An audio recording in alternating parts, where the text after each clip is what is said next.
beautiful 77-degree day in South Florida. Sellout crowd, better than 19,000 turning out in true Miami tradition. Some folks still making their way into American Airlines Arena. NBA on TNT Premier Week is presented by Autotrader.com. It's the Boston Celtics and the Miami Heat, with the Heat playing their home opener, coming off that convincing win in Dallas on Christmas Day.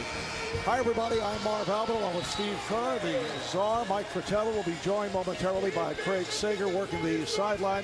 Both clubs about ready to go. Let's check out the starting lineups presented by Budweiser. For the Celtics, at the point, Rajon Rondo had that dazzling all-around game in Boston's loss to the Knicks on Sunday. On the front line, Kevin Garnett, Sasha Pavlovich once again filling in for the injured Paul Pierce, and Jermaine O'Neal at the other guard spot. It's future Hall of Famer Ray Allen. For the Heat, LeBron James at the top of his game in Dallas on Sunday. Also up front, Chris Bosh and Joel Anthony. In the backcourt, Mario Chalmers and Dwayne Wade, who, like LeBron, had a superb game against the Mavericks. And what strikes you about Miami, and we also saw it in the abbreviated preseason, they are playing at a very fast pace with a great deal of energy. Well, they're playing faster, they're playing more aggressively, and LeBron James and Dwayne Wade are making a concerted effort to post up and attack the rim. In fact, 0 three-point attempts the other night for either one of them in that game in Dallas. For Boston, Doc Rivers petitioned the NBA for a 45-second clock to try and use up a little more time and slow things down. Pace and tempo important for the Celtics. Dwayne Wade looking to pump up the crowd even more so. The officiating crew, Dick Pavetta in his 37th season. He has reffed more games and for more years than anyone in the history of the NBA. Dick working with Dan Crawford and Orlando's Poole, and we are set. Celtics controlling the opening tip. 2,499 consecutive games for Dick Pavetta tonight. Allen draws the foul. He was hacked in their season opener Sunday afternoon at Madison Square Garden. Fouls on Joel Anthony. Celtics lost to the Knicks in a high-intensity game. And what a performance by Carmelo Anthony, who was just sensational. 37 points, 17 in the fourth quarter. Doc Rivers going with Sasha Pavlovich in the absence of Paul Pierce, and we saw Marquise Daniels also on Anthony, and they couldn't do a thing against Carmelo. They couldn't do anything, and Doc lamented the fact that he didn't send a double team Carmelo's way afterwards. But I think that the challenge tonight will be finding enough points against this incredibly fast Miami defense. And I think that Boston's going to have to get off to a quicker start. Remember Sunday got off to that horrible slow start during which Doc Rivers called his team soft. Bosh. Chris Bosh had a low-key performance the other day against Dallas in foul trouble. Ball's deflected out. Last touch by Wade, but what a start for Miami in Dallas this after the Mavericks raised the championship banner. And the Heat can certainly relate to what happened to the Mavericks following all the excitement of putting that banner up. Remember opening night here against the Chicago Bulls after Miami had won the title 5 years ago. Following the wild scene during the introductions, the hysteria that took place, the Heat was blown out by 42 points by the Bulls. Yeah, looked almost exactly the same the other night in Dallas, didn't it? Joel Anthony. Couple new sets that Miami is snuck in here. Boston not quite ready for the rotations on that one. They'll straighten it out during a timeout, I'm sure. Doc Rivers saying they have to slow down the pace against this quick-moving Miami team. Garnett from deep. I think he has to do that all night tonight. He's got to be aggressive. He's got to look to get 20 to 25 points. With no Paul Pierce, Garnett has to be a factor offensively in order for Boston to win. Pierce is out with that bruised heel injury. Michael Petras, who was signed and passed his physical as Bosh came up with air. not quite available. He is still recovering from injury. Offensive foul. Offensive foul on the Celtics. It is on Jermaine O'Neal. Bosh trying to get his body in front of O'Neal so O'Neal couldn't get the low post-up position. That could have been called either way. Dick Bavetta felt that the offensive player tried to dislodge him, move him out of the way with his shoulder. The offensive foul. Farmers on a quick release from downtown. You can see much more flow to this Miami offense this year already. In Dallas the other night, there was so much more weak side movement, player movement. Remember last year, there were so many cases where the ball just stopped. This year, much better rhythm to this team. Rondo played on a switch by James. Rondo kicks it back out. Here's Pavlovich for three. Here comes Miami. Wade, pass off the mark, saved by Chalmers, but he stepped out. He's on the baseline. They really fly at you. You've got to get back in transition, so it makes it tough to go to the offensive glass. But you see a little bit of ball movement here. The step back after the back pick screen. There's the three for Chalmers. Now, there was some concern yesterday among the Celtics that Kevin Garnett might be suspended for his lunge at the former Celtic Bill Walker. That was right after the final buzzer. Garnett had missed a shot that would have tied the game in New York. Apparently Walker said something to Garnett, but no suspension and no fine that we've heard about. Well, Charles referred to it in the studio as a mush, not a push, it was a mush. I like that. That's exactly what it was. It was kind of mushed him. I didn't think it deserved a suspension or anything like that. LeBron James drills it. Miami with a 9-4 lead. Steve, let me ask your thinking on the fact that you have Rondo, who runs the ball so well back at people, yet you've got a couple of the old-timers in Garnett and Allen, who gets a give-and-go pass from Garnett, and then O'Neal. So how do you control the tempo? Do you push and let Rondo get out in front, or do you control it to let the other guys get involved? Well, I think the whole key against Miami, no matter who you are, you can't turn it over. And when Rondo does have an advantage, like the other day in New York, he's got to push it. Sometimes he's a one-man fast break because these old guys don't want to run with him. Oh, what a move by Dwayne Wade. The Heat opening up, hitting 5 of their first 6 shots. Pavlovich for 3. Sasha Pavlovich, who did not take a shot the other day against the Knicks and was in foul trouble.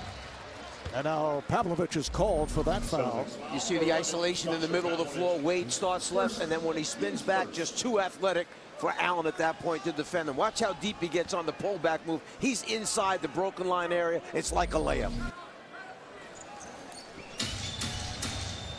4 minutes gone by here in Miami. Strong move by Bosh to draw the foul on O'Neal. Chris Bosh showing us the spin. And you see what happens when Miami gets a little movement before the action. All of a sudden, that quick hitting move from a guy like Bosh or Wade or LeBron, so much easier to attack the rim after you've gotten some flow to the offense. And these quick hitting moves are impossible to guard. Last year, much easier to cover because there was so much standing around. Second foul on Jermaine O'Neal. And Brandon Bass, who played very well on Sunday in New York, will come on off the bench. Bass had 20 points, 11 rebounds, 5 on the offensive glass. You know, there's a number of different ways you can get people into the low post area. One, they can just flash there from the opposite side. There can be a back pick screen, then they turn around, button hook from there. You can get a cross screen on the baseline. All different ways of getting the people into the post area with some movement to get the offense started. I thought it was really interesting talking to Eric Spoelstra. We asked him about that motion and that movement. He said at the beginning of last year, Miami was averaging 4 weak side cuts without the ball per game. 4. I mean, that's nothing. First 2 games in the preseason and the first game against Dallas, they're averaging 15. So much different look offensively. Pavlovich's pass picked off. Here comes LeBron, chased by Rondo. LeBron James put the speed on and put it down. There's your combination of speed and power at the end. Open shot for Bass. Yes. Well, what a great pickup Brandon Bass is going to be for this club as Chalmers throws it out of bounds. We're going to see a foul first, I think, on Pavlovich for holding LeBron, but how about the play before, though? Miami will absolutely punish you if you turn the ball over, because they've got the world's two greatest finishers in transition in Wade and LeBron. The power, you mentioned it, Mike, the speed and the power of this guy, just ridiculous. You know you cannot throw a cross-court pass when either Wade or LeBron are on the weak side. They're always anticipating it. They shoot the gap so quickly. Chalmers try to go down low on the hop. It's deflected out. Last touch by Garnett. Pavlovich taking a seat after picking up a second foul. You look at the fast break individual point leaders from a year ago, LeBron and Wade. Oh, what a top three. And almost hit on a wild reverse. Attack, attack, attack. I mean, you can feel the difference. And, you know, I don't mean to kind of denigrate what they did last year, because by the end of the season they were terrific. It was early in the year when Miami struggled. But our lasting memory of this club is the one that sort of fell apart against Dallas. Before that, they were incredible in the playoffs against this team and against Chicago. But that failure in the finals is kind of the lasting memory for all of us. Particularly LeBron James, as you see Dwayne Wade's numbers against the Celtics in the semifinals in the East. Boston has won 8 of the last 9 regular season games against Miami. Last season, they won 3 of 4. However, in the second round of the playoffs, as you just saw, the Heat over the Celtics did it in 5 off the steal. Chalmers putting it up. Bosch open for 3. Yes! He's been working on that shot. Eric Spoelstra would like to see Bosch take more from three-point range. Yes, he asked him in the offseason do a couple things. One, learn to play in the post as a 5-man. The other thing, extend your range. If you're going to be a 5-man and shoot behind the three-point line, it's tough to guard.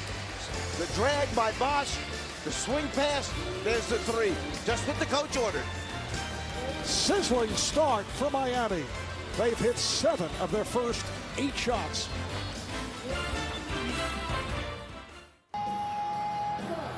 With Chris Bosch leading the way, Miami out to an 18-11 start. Now with the Heat running more this year, and Dwayne Wade and LeBron James spending more time on the block, Bosch had just 4 points on Sunday. After the game, he said his role on the offense was to be a trailer, which was not too pleasing to the ears of Eric Spoelstra. He said that is not the way the offense is intended. The block belongs to whoever gets there first. Instead of trailing, I need you to be leading at times. As again, LeBron almost on a breakaway there. They also talked about LeBron about Chris Bosch being more active. At times last year, he was the third option, a distant third option, and he became passive and was not assertive. They need him to be more active, as he has been so far tonight. He also has a personal goal, Marv. He says he has to get at least 10 rebounds every game. All right, Craig, last season, he averaged 19 points, 8 rebounds. You saw LeBron James on that drive fouled by Marquise Daniels. The question is, was it a breakaway foul? And you see Danny Crawford and Vic Pavetta taking a look here. Here's the steal.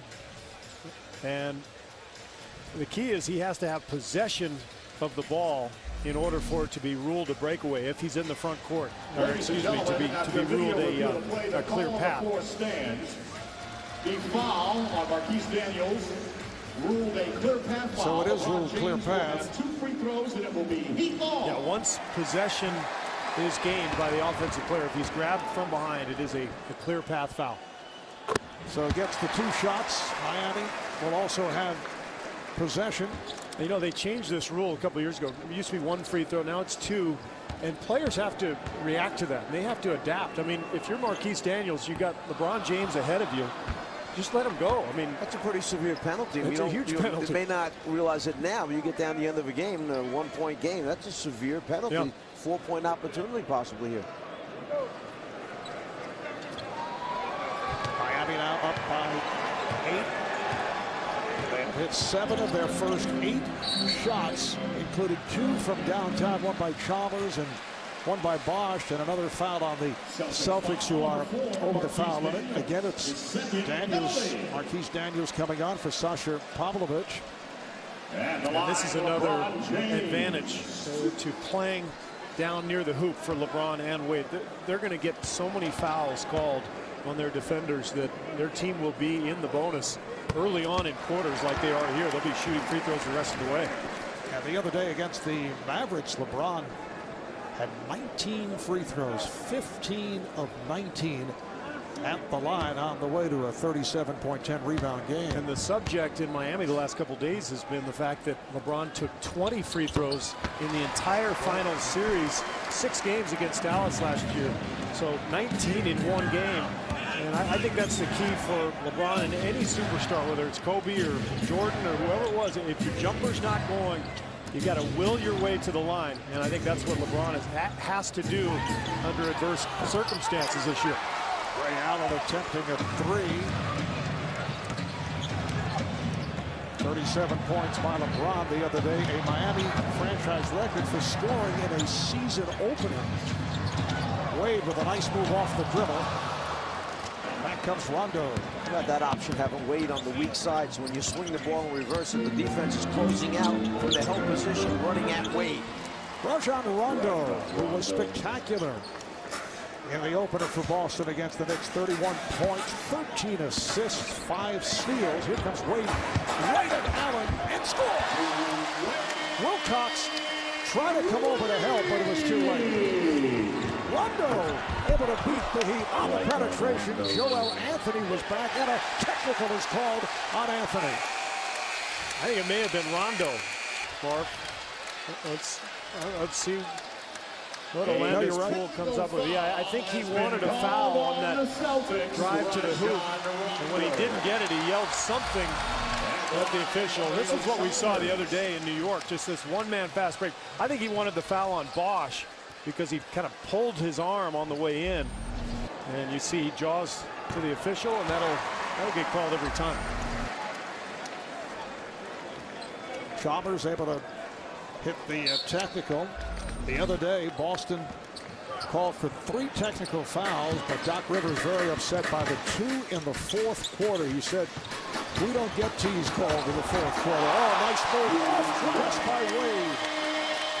And neither one of those technicals was justified, by the way. We got a chance to see the replays, and foul there on Bosch. But that was a tough way to go for Boston to try to finish that game in New York. Meanwhile, here's Wade clearing aside, and once he gets ahead of steam going to the hoop, he is impossible to stop.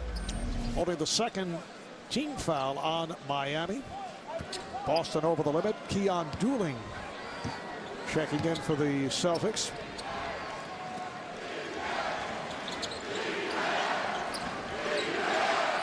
Rondo and Dooling now in the backcourt.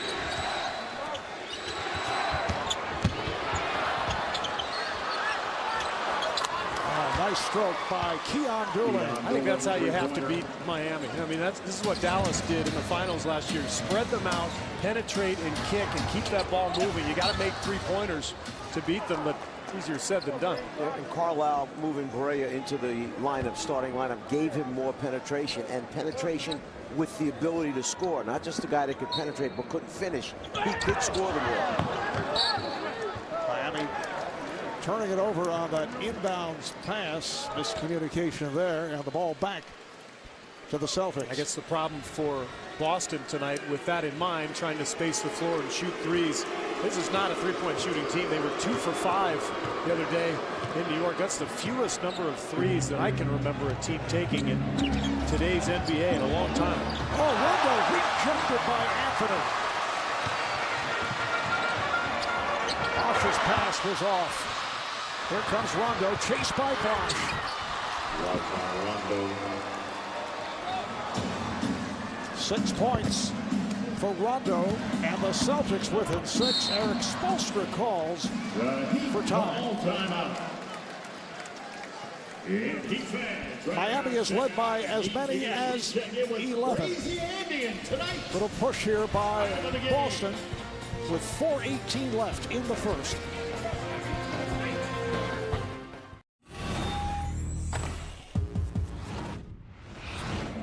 mistakes, the only reason they got this lead, you knew they were going to come out hard, all right? Even with that, it's more our mistakes that are getting them this lead, all right? We want to attack right here. One of the big pluses for Doc Rivers, he has such a great feel for his team. He trusts and believes in them. They trust and believe in him. He knows it's a long game. It's early on. He remembers what happened in New York in game number 1, where his team played poorly early on, but then came back right in the second half. Once again, calm, relaxed early on. Udonis Haslem and Shane Battier have checked in for Miami. There's a trap on James. Good job by the Celtics as they steal it. Something that Miami has worked on, double teaming down in the low post area. They did not handle real well the first time they saw it. Gouling's pass broken up by Battier. Here comes Chalmers, 3-on-2. James with the stuff will not count. Offensive foul. Chalmers called on the offensive foul. Boy, what a play from Rondo, taking the contact right there. Good call from the officials. He's well outside the arc. He's in good position. He's waiting for him, negating that spectacular dunk from LeBron. 4 consecutive turnovers by the Heat. Just under 4 remaining here in the first quarter. Marquise Daniels, yes. Daniels has a handle that, to me, it looks like it's going to get stolen every time he puts it down, but somehow he protects it well enough to get to where he wants to get to on the floor.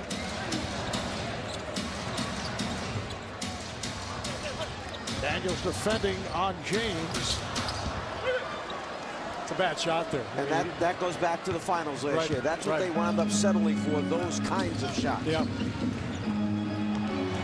Chalmers with the steal and then able to deflect it, or try to deflect it off Rondo. Looked like it hit Rondo, and then it hit Chalmers. It hit Chalmers out of bounds, so it's out of bounds off Chalmers. Number 30, Norris Cole. Watch. And a hand by the home crowd for the rookie from Cleveland State, first-round draft pick Norris Cole, who had an impressive debut the other day against Dallas and looked solid during the course of training camp. Well, the Heat obviously feels very strongly about this young guy. They cut Eddie House. They let Mike Bibby go. I mean, they're really serious about getting more athletic and younger at that position. And Cole, really wise beyond his years, played 4 years at Cleveland State and really played well in Dallas the other day, opening day. Pass, strong move, not able to hit. Good job by Wilcox to keep it alive.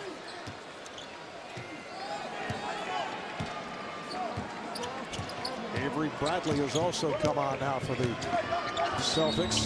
They have a 3-guard set. Here's Daniels, scoops it home, and the foul.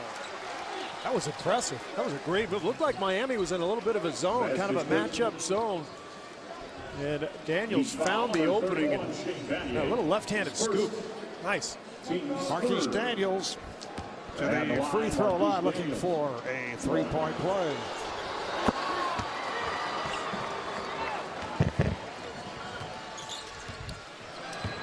Shadow run here by Boston. Shaq sending a little message out to everyone. Shaq going to send a tweet? Is that what we're hearing?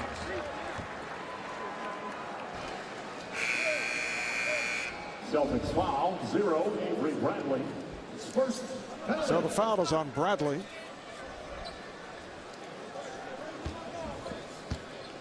Celtics have been over the limit for a good portion of this first quarter. Shane Battier played only 4 minutes the other day as he tries to work his way back from the quad injury. For the Heat, number 5, Juwan Howard in the game. An excellent pickup He replaces by Miami, signed as a Anthony. free agent after 5 years with Memphis. I think it was a great pickup, picking up Battier, because not only is he a guy who can defend, who can knock down shots, but he can deflect so much of the attention. He's so good with the media, and he's so good in the locker room, just keeping an even keel. I thought that experience helped Memphis tremendously in the playoffs last year, and I think it can help Miami big time this year. He makes threes. He defends whoever you want him to defend. Ben, in practice every day, he's the leader, the spiritual leader of the team. Perfect for this team. Eric Spoelstra said nobody's ever focused and concentrated like him. Great pass from James and a breakdown defensively for Boston. But so much of this game is focus and attention to detail. And as we saw right there on that possession for Boston, if one person's not in line with everybody else, you have a total breakdown. Daniels had the step and then lost it.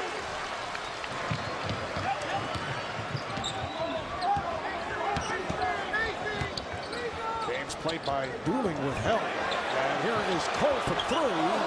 Rebounded by Daniels. Marquise Daniels has played well here in the first quarter. Dueling with a pull-up three. And now the ruling by Alandis Poeltl right on the scene. He says no two-pointer, foot on the line. Miami up 29-27. Look at this lineup for Boston. Extremely small, very quick, but very little rim protection. Although right there, Bass comes up with a block. And Doc Rivers likes what he sees. Okay, Wilcox, Bass out there, both players. Bass is surprised offensively how consistent he's been. Wilcox on the glass boards, and defensively he will get much better. Here is Dooley.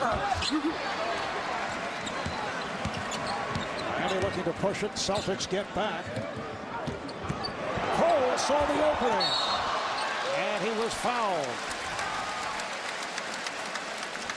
So the rookie Norris Cole will go to the line. Bass call for his second as we take a look at the upcoming national TV schedule. Tomorrow on NBA TV, it's Oklahoma City at Memphis, followed by the Knicks and the Warriors at Golden State. You can go to NBA.com/Fan Night to vote for the Fan Night game on Tuesday, January 3rd, and then on ESPN, January the 6th, it'll be Chicago at Orlando and Portland at Phoenix.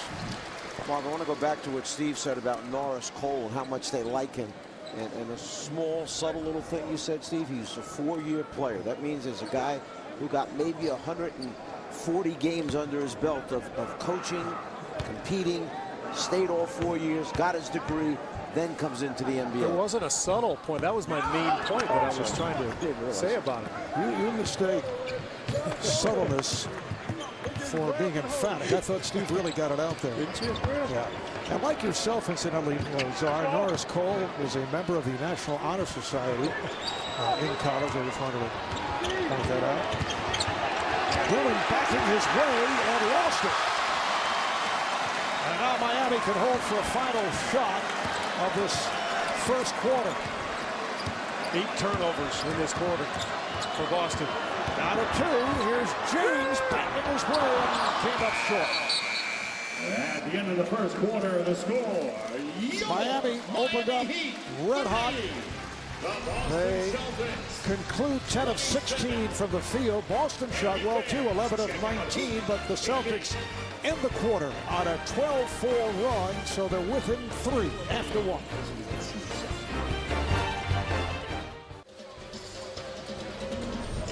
Back in Miami, the NBA on TNT Premier Week being presented by AutoTrader.com. Moments ago, Craig Sager talked with Celtic head coach Doc Rivers. Well, Doc, before the game you said the one thing you can't do against Miami is turn the ball over. You had 8 turnovers in the first quarter. What adjustment do you make? Not turn the ball over. I mean, really, it's not that hard. We're throwing a lot of skip passes. You can't do that against them. I think we'll take care of that. You don't make excuses with injured players, but with Paul Pierce out, it looks like you went to a smaller lineup. What do you hope that does? Scoring. You know, right now, the way the game was going, we had to put scoring out on the floor.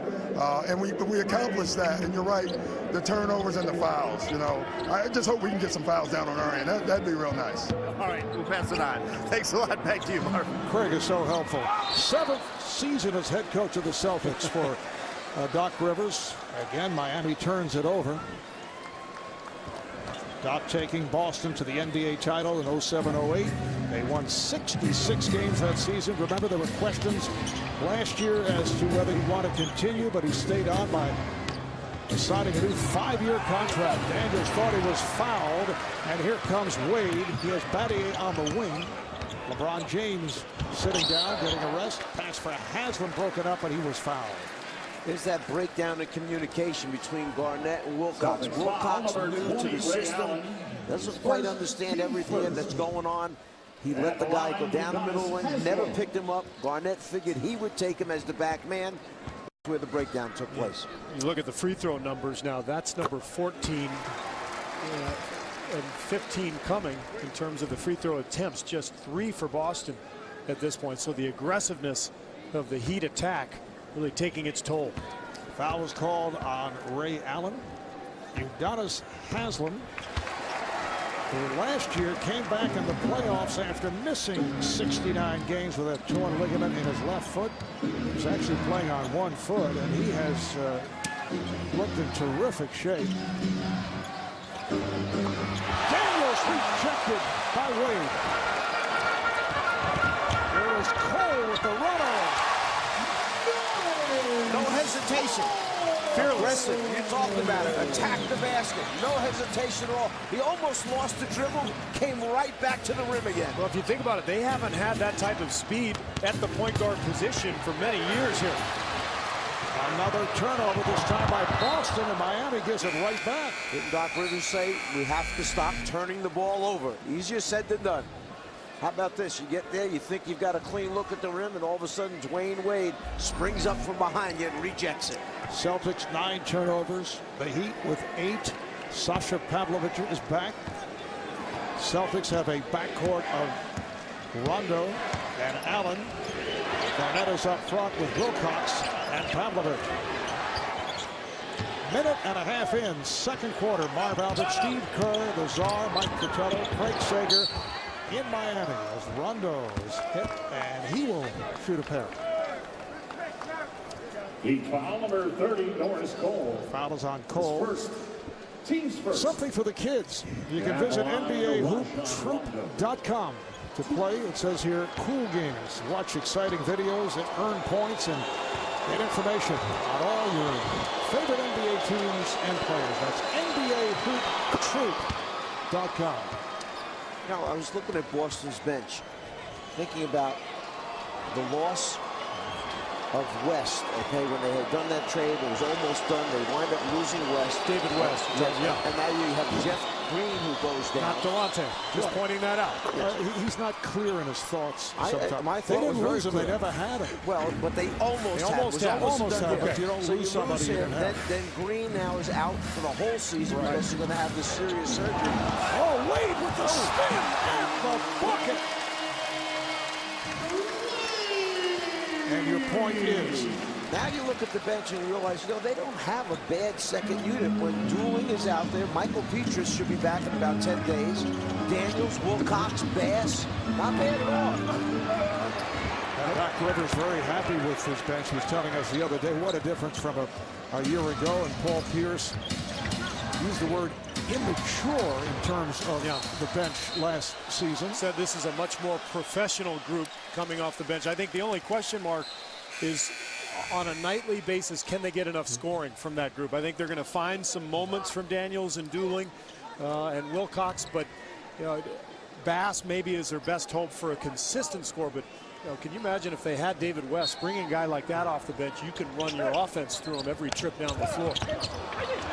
Inbounds pass picked off, and here's Rondo with Wade racing back. Rondo, well, it's not that he heard footsteps. He saw Dwayne Wade and try to change his shot. Wade right back. Rebounded by Bass.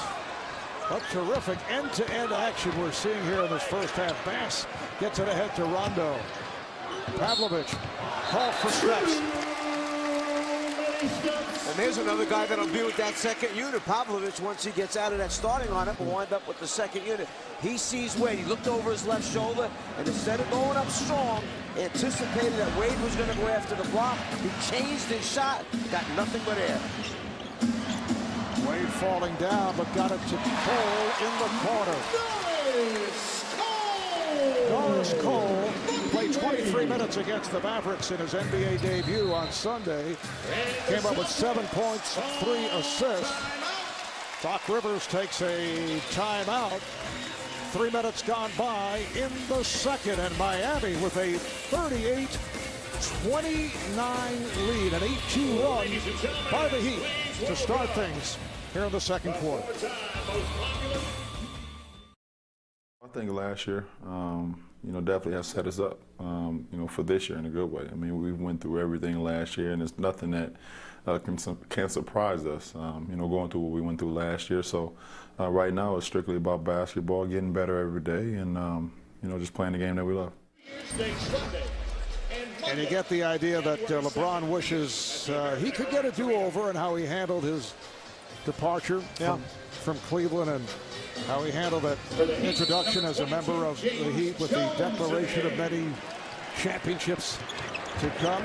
Still, Miami did win 58 games as foul is called. That'll put Rondo at the line, and he admits that he had a difficult time dealing with the mental stress of last year that he realizes he created himself. Still, Miami won the 58 games, third best record in the NBA, but when it comes down to it, guys, LeBron's season this year will be judged on his performance in the postseason, particularly getting to the finals and with different results. Yeah, I mean, that's the world that he lives in. But I do feel like he's taken a much more modest approach, as has the entire organization. And I think it's all set up for this team to just steamroll everybody in the league. When you really look at it, I mean, their main contenders for the title, Dallas, the Lakers, Boston, they all got worse. Miami is better. Wade gets fouled. Chicago maybe is their main competition in the East. You could see a young team like Oklahoma City, on the rise. But it sure seems like this season, because of the motivation of losing in the finals, because of the experience of last year, learning from their mistakes and improving in the continuity of what they have from last year to this year, it seems like they're going to run away with this thing. I looked at their schedule. I see them getting out very easily to a 10-0 start to the season. Then they encounter the Clippers on the road, Denver on the road, back-to-back, and then San Antonio. That could be the first time they get a loss, in my opinion. Yeah, easily 10-0. I think 10-0 when you look at their schedule. You look at that from last year. And some of these games were really early. 2 of the games were against Boston, first week of the season. But that was the big question with them. They were 2-8 in games decided by 3 points or less. And I think it'll be interesting to see how they handle adversity this year. They were a great front-running team a year ago, but when adversity hit, they did not respond well. So that'll be the first test. How do they respond to injury, to maybe a little bit of a losing streak? But I just think they're so equipped to handle whatever comes their way. Miami extending to a 10-point advantage. Shot clock running down, and a 3-second violation is called. 3 seconds. So the ball back to the Heat. Well, when Miami comes after you, it is tough to get away from them. And that time, Udonis Haslem, just on his own, aggressively went and double-teamed the basketball. And Rondo's looking around going, what do I do? He threw one of those cross-court passes that you don't want to throw against Miami's defense. And LeBron's not even on the floor, and they still look fast out there as Haslem misses the jumper. But Doc Rivers told us before the game, he said it's the fastest defense that he's ever seen in the NBA. No. I thought I remember him saying almost as fast as your Chicago Bulls team. When you were on the floor. On the floor, right. or maybe off the floor. Yeah, that might have been what he said. I thought he said it was as fast, if not faster, than those Bulls teams. Regardless, it was high praise, and they do cover a ton of ground. Said it's amazing how quickly they close as Pavlovich, like right there, up short. Yeah, that extension from Wade. You think you have a jumper, and Cole's going to get called for the travel, but you think you have an open look, and all of a sudden Wade, LeBron, Bosh, even guys like James Jones, Haslem, they just fly out at you. Look at Pavlovich thinking, okay, I got a little turnaround.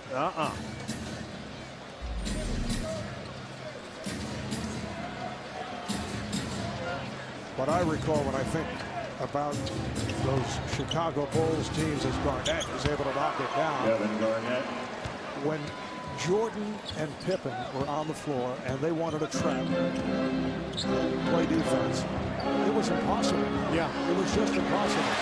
Well, and then you added Dennis Rodman to the mix, and then Ron Harper, and you had 4 guys who were basically interchangeable. They could switch everything, and they all had long arms, and it really is very similar in terms of just the intensity of the speed and the pressure defensively with this club. Barnett throwing a bullet down low. Here is Allen for three. Tough shot. And he preserved that possession. The shot clock was down to 2. Foul is drawn by Wade. Nice fake against Pavlovich, who picks it up. Okay, how long has Pavlovich been in the league? How many times has he guarded Dwayne Wade? First time Wade has ever done I mean, that come fake. on. He does that every time. If he makes that jump shot, you slap him on the butt and say, nice job. You can't jump at that. At the line, Dwayne Wade. 2 shots for Wade. Here's a programming reminder. You can ring in the new year when the Leverage crew takes a new team leader with disastrous results. Don't miss an all-new Leverage Sunday night at 9, 8 Central on TNT. Talking with Eric Spoelstra prior to the game. Made an interesting point with the lockout delaying the start of the season. It may have been a good thing, he said, for all of us to be away from each other for a longer time following the finals. Steve, similar to our production crews and their feelings about the czar, it's just that long layoff kind of cleared things up. People were actually happy to see it today. Did you sense that might be coming, that comment, Mike? I had a feeling it was coming. Yeah. You were laughing when he said the first word out of his mouth. Here's Daniels. Bosch with the rebound. James Jones, who just checked in, knocks down a 3. He hit 3 the other day against Dallas. Among the leaders in three-point shooting last season. I just love this pace, and I know Miami has made some mistakes. They've got 10 turnovers. They're not quite used to playing this style, but I love it. They block the shot of Allen at the rim. Daniels can't come up with it, but they are playing so fast. Bosch gets inside and stuffs. And it started with the rejection. 14-point lead for Rondo with a scoop. And he's headed to the line. Remember, we're watching this take place with Bosch as the 5-man on the floor right now. These are some of those minutes that Spoelstra said he would give him in the 5 position. First, the block shot by Wade, and now, where's your 5-man? Down at the other end of the floor, waiting for the pitch-ahead pass to finish it off. Well, think about it this way. Last year, Miami was 29th in the NBA in field goal attempts. And I know that's a little skewed because they shot a lot of free throws, and they made a lot of their shots too, so they didn't get a lot of offensive rebounds. But with all this talent, there's no way you can be a low possession team. And I think Eric Spoelstra has kind of figured that out. I think the team is evolving. The more possessions you play with Wade and LeBron and Bosch, the more pressure you're putting on the opponent in over 48 minutes. It's going to play itself out. The free throw by Rondo stops a 7-0 run by Miami. LeBron James sitting out this second quarter. Eric Spoelstra, nice feed for Joel Anthony. Eric Spoelstra certainly can afford to rest LeBron. He now has a 15-point lead. Dwayne O'Neal is back for the Celtics. Allen and Rondo in the backcourt. Defensive 3-second violation called on Miami. Defensive 3-second Leading to violation a called on the Heat. Technical timeout. Timeout. And Heat Coming up on 5.5 remaining in this first half. And the Heat on fire.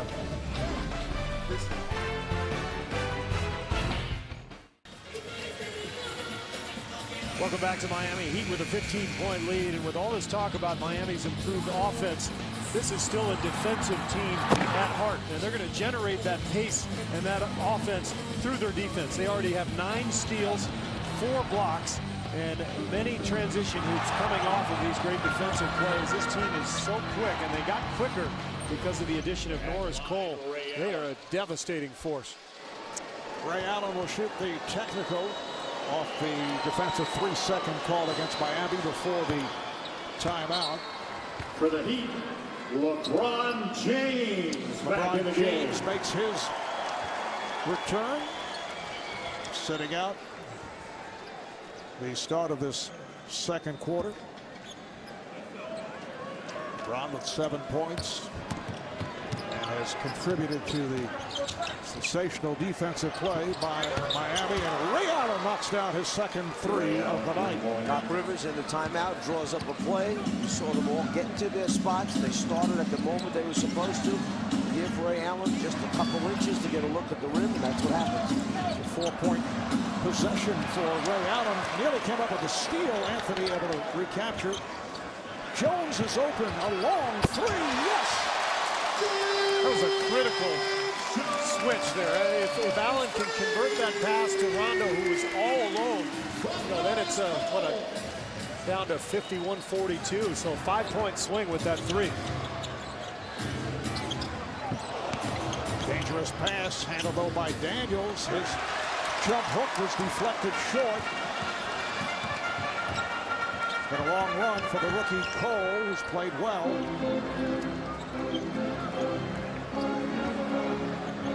James not got it by Daniels. They isolate LeBron, and Marquise Daniels called for the foul. Foul number 4, Marquise Daniels. Let's check in with Craig Sager. Craig. Well, Marv, you mentioned Eric Spoelstra said there's benefits from being away from each other this summer. The biggest attitude adjustment comes from LeBron James. He said last year he tried to prove everybody wrong. I didn't care who it was. I was blinded. I was out of whack. I forgot who I was. Who is he this year? He says, I'm just the guy who loves to play basketball. I'm that kid again.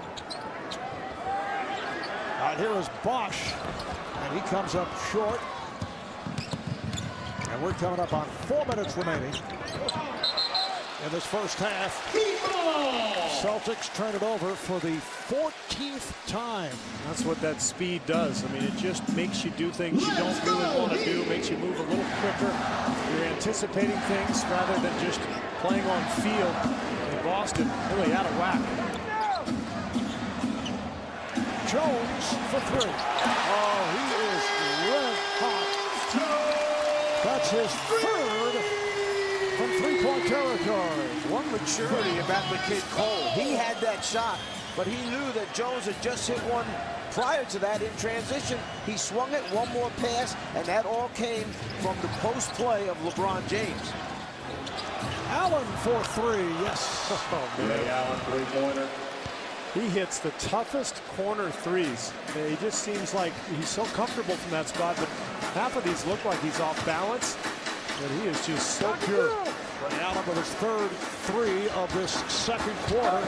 Tough move by James and a foul. LeBron spinning baseline. There's been so much talk regarding LeBron going to the postgame. We saw it right there. And here's that three from Allen. He just hit a similar one from the opposite corner on the couple possessions before, but Boston, that's a huge part of their offense. They run him off picks, they set veer picks, baseline picks, because they know all he needs is a sliver. He can get that shot off. Marquise Daniels called for the foul, and that is 4 on Daniels, who is replaced by Keon Dooling. Kevin Garnett also comes on, replacing Brandon Bass.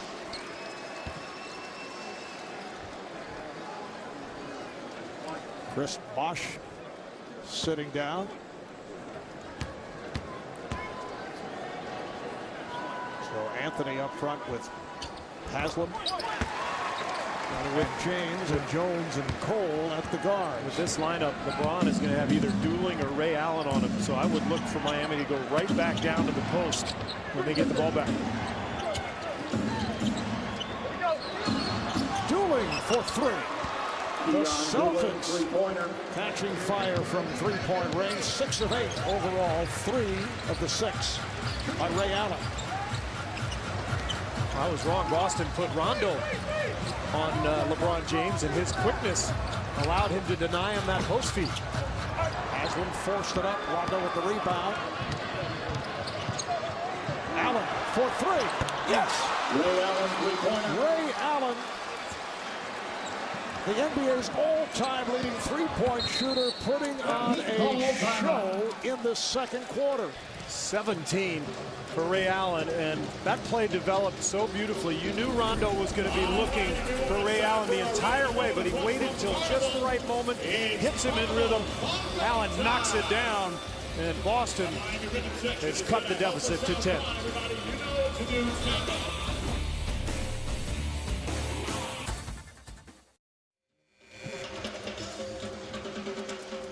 Miami wants to play out of the post area using LeBron James as their post-up man. He looks over his inside shoulder to see where the defense is coming from. That means his perimeter people must space up accordingly to give him outlet passes. Once James takes the dribble into the middle of the floor, first he'll look opposite. Norris Cole is there. Norris Cole in turn looks to the top of the circle. James Jones, that's how you get a wide open three. Penetrate, read the defense, kick out opposite, you keep your spacing. That lets you swing it one more pass. When you got a shooter like Jones, it makes it look pretty. And both teams shooting very well. Miami 19 of 30 from the field, 63%. Celtics 17 of 33, 52%. And both Miami and Boston hitting the three-pointers. Ray Allen, as you mentioned, Steve, 17 points. 13 have come in this second quarter, and he's done it with the three-point shot. As James tries to back down a defensive 3-second violation called on the Celtics. Technical foul. Well, Dwayne Wade comes back into the game. I was surprised by that possession right there coming out of the timeout. We talked all about the movement and the back picking and cutting, and they went right back to that ISO game, and Boston just kind of bailed them out with that 3-second defensive call. Chalmers, an 87% free throw shooter last season, way off on that attempt. 10-point lead for the Heat. They've led by as many as 17 in a high turnover game. Unusual that both teams have been so prolific from beyond the three-point line. And James, beautiful turnaround by LeBron James. He has 11 points. Not a whole lot you can do about that. He was totally under control that time. Knew he had a smaller player than Ray Allen, who had switched onto him. He just backed him down to the spot and shot over him.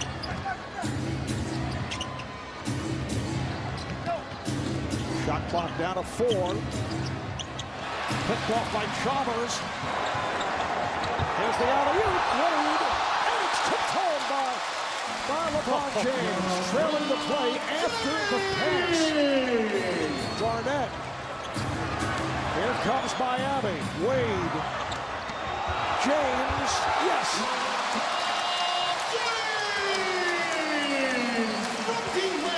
And in very short time, it is now a 16-point lead. Nice pass, Garnett.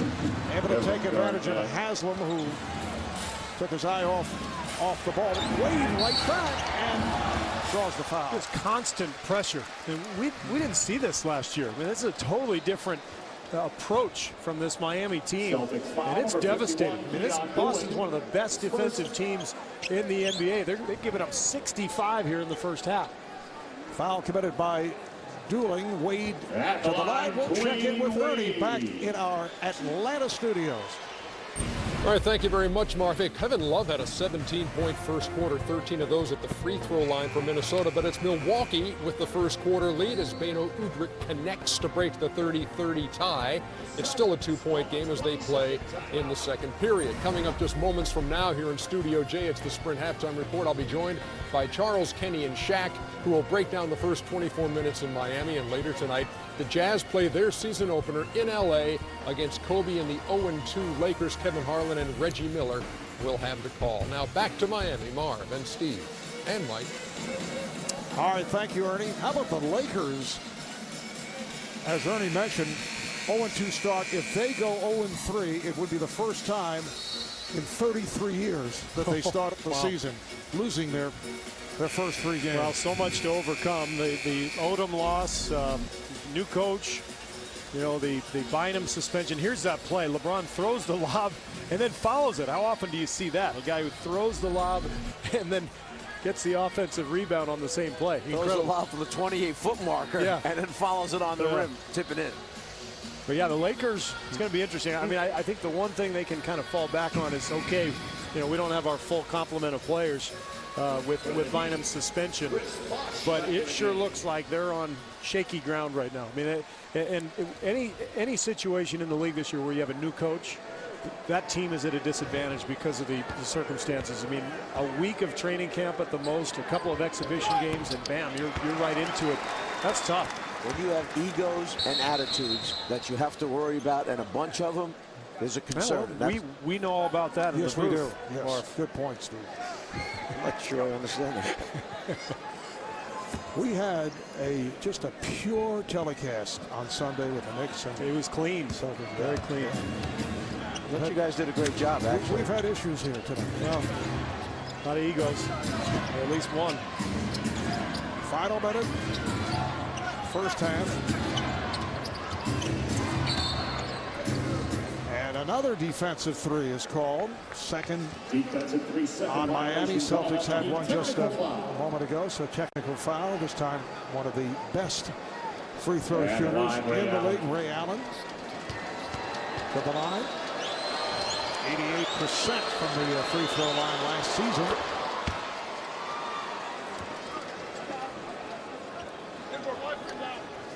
Miami with the resounding win in Dallas Sunday afternoon after the Mavericks raised that championship banner. Boston coming off a tough loss to the Knicks at Madison Square Garden on Christmas Day.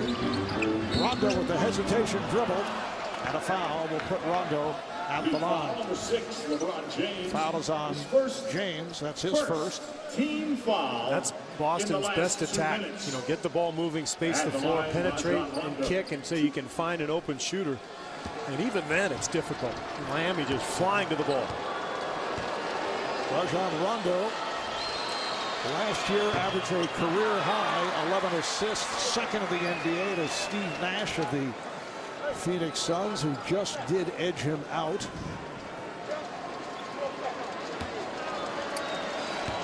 Rondo struggling at the line, just 4 of 7. Has 5 assists in this first half. But Doc Rivers loves the fact that he's attacking and getting to the line. Eight attempts already. I think he had 12 the other day in New York, so that's a great sign for Boston. Timeout taken by the Heat. Call a 20-second timeout. We're down to 27 seconds left. First half. Miami by 14.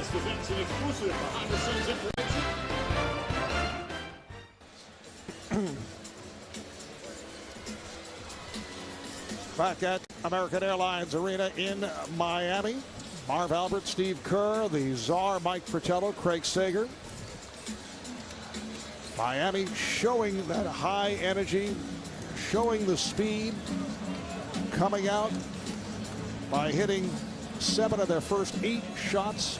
They've led by as many as 17. They have a 14-point lead. And the only reason that it's down to 14 is because of the shooting of Ray Allen, who has 18 points for Boston, 14 coming here in the second. Yeah, Miami shooting 65%, and they've forced 15 turnovers. So incredible how they can convert that defense into easy points. Shot clock is down to 5. Nice pass from James to set it up for Bosch. Nice play from the timeout drawn up by the coach. Yeah, that was beautiful. Boston will hold for a final shot of this first half. Down to 2. Can they get it off? And a foul is called with 0.3 of a second remaining. And that puts Miami over the limit. 15, Mario Chalmers. It's on Chalmers. Second. A little bit of a head fake, ball fake. Right there. Inside the line. Good call by Dick Bavetta. That's only 2, not 3 free throw attempts. Doc Rivers petitioning over there for 3 free throw attempts. They're gonna take a look, which they're allowed to do, but that was clearly a 2. But like I got on Pavlovich earlier for jumping at the Wade pump fake. Mario Chalmers has been around for almost 4 years now. When Rajon Rondo pump fakes from 25 feet away, you don't jump. Stay down, make him make that shot. Here comes the double high pick and roll, and then Ray Allen steps back in case you want the throwback. Watch Rondo's right foot. He almost went out of bounds there. And then up in the air, there's the foul.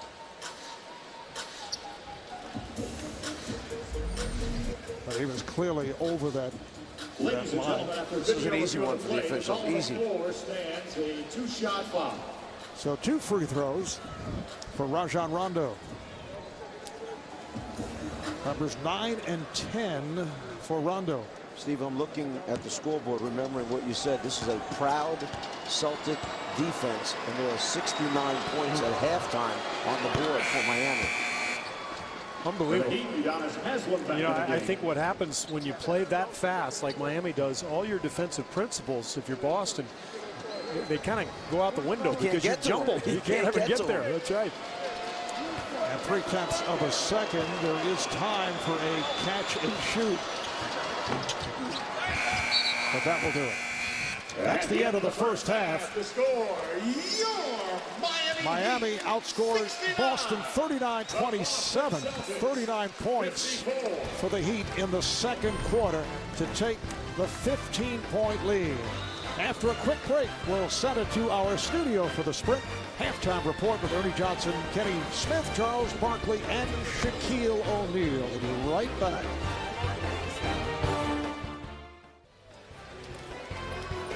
Welcome back to Miami for the Heat and the Celtics game 2 of the condensed 66-game schedule. 15-point lead for Miami at the half. A very impressive first half for the Miami Heat. Harv Albert, Steve Kerr, the czar, Mike Fratello, and over the first half, 3 Miami players in double figures, including LeBron James and Dwayne Wade. Goes back to the orders from the chief, their head coach. Be aggressive and attack. These two players certainly have the ability to get to the rim because they have a handle to put it on the floor and great athleticism. They've combined for 30 points in the first half. They've gotten to the free throw line 14 times and have made 12 out of their 14 free throw attempts. And for the Boston Celtics, who were in the process of being blown out, down by as many as 17, although they have pretty good distance to go here as we start the third quarter. But it was Ray Allen who kept them in it for part of that second quarter. Well, he made 4 out of 5 threes. In fact, Boston made 7 of 9 as a team. Many of them very difficult shots from Allen, but he was really on fire. But how do you stay in this game if you're Boston? I mean, look at the numbers. They scored 54 points. They made 7 of 9 threes. They have 15 free throw attempts, and yet they're down 15. And why? Well, look at the turnovers right there. 15 of them for the Celtics. Points off turnovers. Miami with 23. You see the disparity in terms of points in the paint. Miami 25 of 35 from the floor, and it's been more than the big three of James and Wade and Bosh. 17 of the points scored by Miami in the second quarter came from their bench. Now let's check in with Craig Sager. Craig. Well, Mark, Boston's bench depleted. Chris Wilcox suffered a shoulder injury. He had x-rays at halftime. The x-rays were negative, but he's out with a sprained left shoulder. And remember in our meetings with the coaches earlier tonight when Doc Rivers said, as a basketball fan, he loves watching LeBron James run the floor and play in the post? I asked him how he loved it tonight. He goes, I think I'm having a nightmare. Yes, we can understand that. LeBron in the first half, 5 of 7 from the field, 5 of 6 from the line for 15. Dwayne Wade 4 for 7 from the field and 7 of 8 from the free throw line for 15 points. Bosh stripped, kept alive though by the Heat. His Chalmers to the lane. Will not count. Offensive foul. Chalmers had the wide open 3 from LeBron, who made the extra pass. Probably should have just pulled up and shot. Instead, he drives down the lane, and good position from Jermaine O'Neal right there drawing the charge. Third foul committed by Chalmers, so the ball back to the Celtics. Steve, isn't that the perfect time to take one dribble inside the defense and then pull up for that 16, 17-footer? Boston back to their starting lineup. Rondo is blocked by Bosh, kept alive by Garnett, and he loses. Chalmers took it out of his hand. Here's Chalmers with the lead, but overthrown, intended for Wade. Wade wanted the bounce pass earlier in the possession. I think he had a lay-in. Chalmers trying for the spectacular lob. Celtics with their starting lineup, which includes Sasha Pavlovich playing for Paul Pierce, who also set out the opener against the Knicks with that bruised right heel. Garnett not able to connect on the reverse.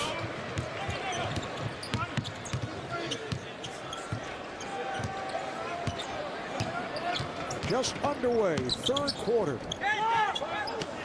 Garnett picked it off. Chalmers having a very tough opening couple of minutes, and Miami gets back to come up with another block shot. 3 possessions for Miami, 3 turnovers for Chalmers. So, I mean, he's the point guard. He's got to get things under control here, and it starts with him.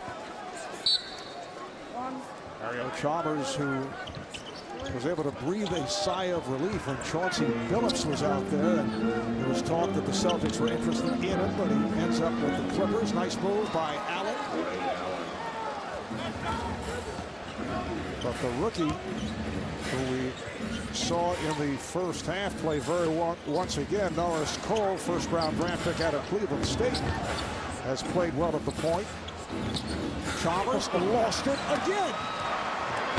And here's Rondo taking advantage. What a nightmare. 4 turnovers in 1 minute and 40 seconds for one player.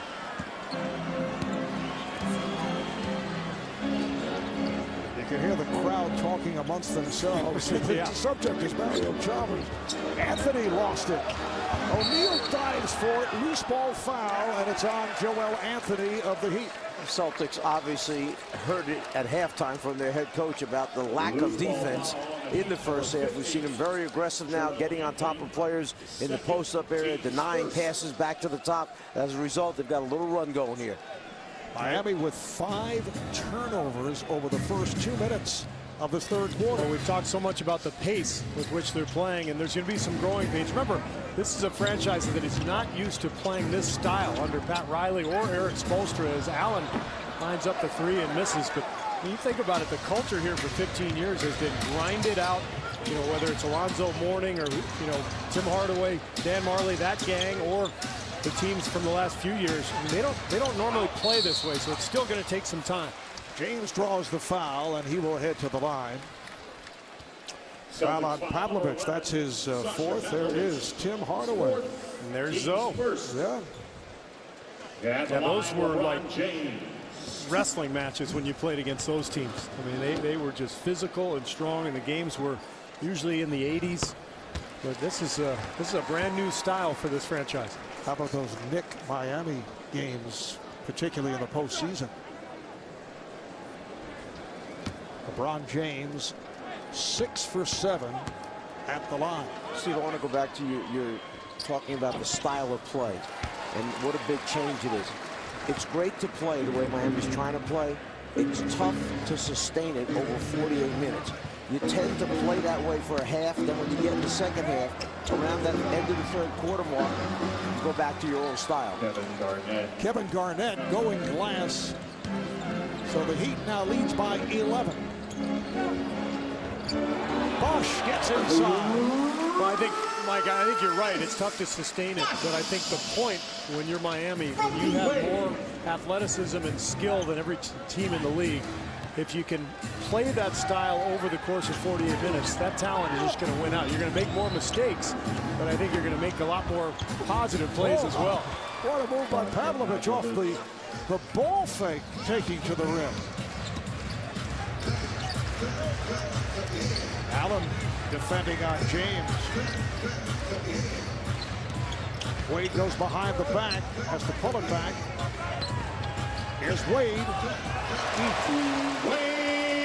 What a second effort by Dwayne Wade. Jermaine O'Neal has to make that rotation sooner. He saw Wade had put the ball on the floor. He went by Pavlovich. You're counting on your big man back there to protect the rim. They double up on Rondo. Shot clock to 5. Rondo over Chalmers for 3. This is the new Rajon Rondo.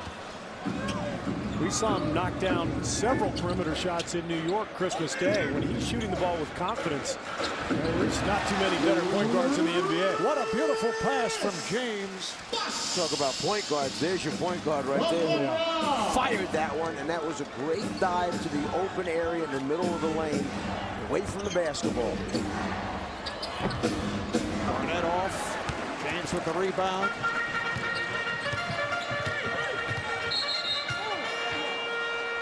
And the call is away from the ball. Celtics foul. Foul on Rondo, that's his first. When you're 6'8" and you're looking over the entire floor and you have the strength of LeBron James, look at that pass exactly between the two green jerseys to Bosch for the easy score. Celtics with their second team foul.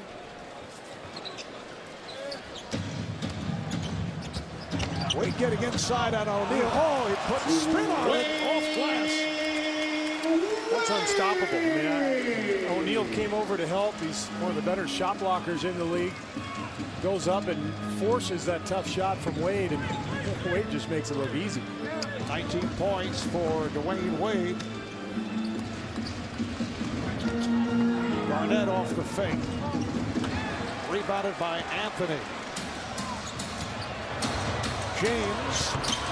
Glass. A tough angle shot by LeBron James. The Celtics will talk it over. Timeout taken. 5 minutes gone by in the third. And Miami now leads by 16. Here's a tough one by Wade. He goes behind the backboard, comes up on Jermaine O'Neal. Pitch ahead pass. I think I'll call glass on this one.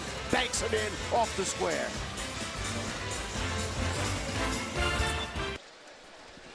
It has been an extraordinary shooting performance by the Heat, led by Dwayne Wade and LeBron James. Well, you look at the numbers, remarkably similar, just like on Christmas Day when they both made 11 field goals and had 6 assists against Dallas. And we talked about this earlier in the telecast, but neither one has attempted a three-pointer in a game and a half now, and yet they've been to the foul line a combined 41 times. So totally different approach from the two superstars. Rondo met by Anthony, had to give it up. So Rondo checking the clock. Try to slip it down low. Heat foul number 50, Joel Anthony. And Anthony called for the foul.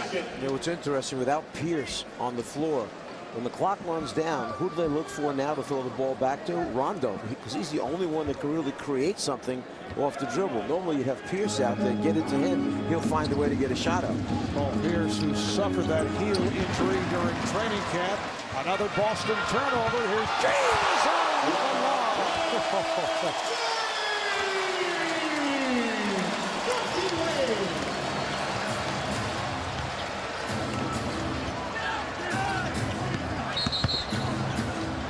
Marquise Daniels was pushed. Miami bench Foul number 50, Joel Anthony. up and screaming. He stepped out, stepped on the baseline. Wade knew exactly where his teammate was going to be, and he knows how fast James is, that he can make up that ground, get ahead of Jermaine O'Neal, and have an easy, clear dunk. This is the other reason you play fast. These plays are demoralizing for the defense.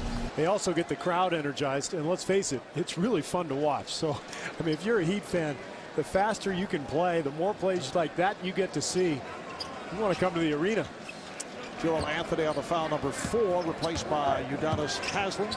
Brandon Bass is checked back in for the Celtics. 1 on the shot clock, and Rondo just did get it off. A 3-point attempt. And here comes LeBron. Halfway through this third quarter. James with the pull-up. Yes.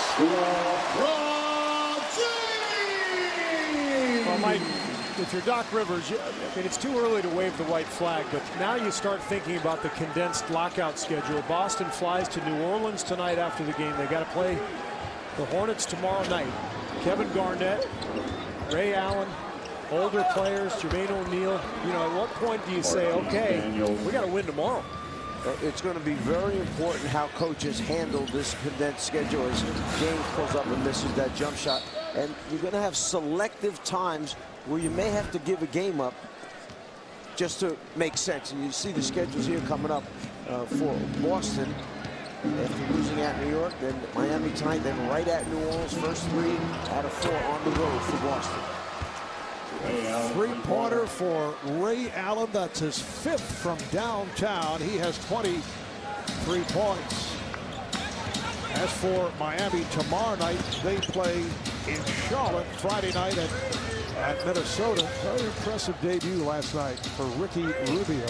And then it's back home for the Bobcats Sunday night on January the 1st. Oh, Bosch gets inside with a scoop. a little bit of toughness there by Bosch, fighting off Bass's defense, not giving up on the dribble, making it to the rim. Daniels, so he's hit 2 in a row. Marquise Daniels, 9 points for Daniels. Wade to the fadeaway.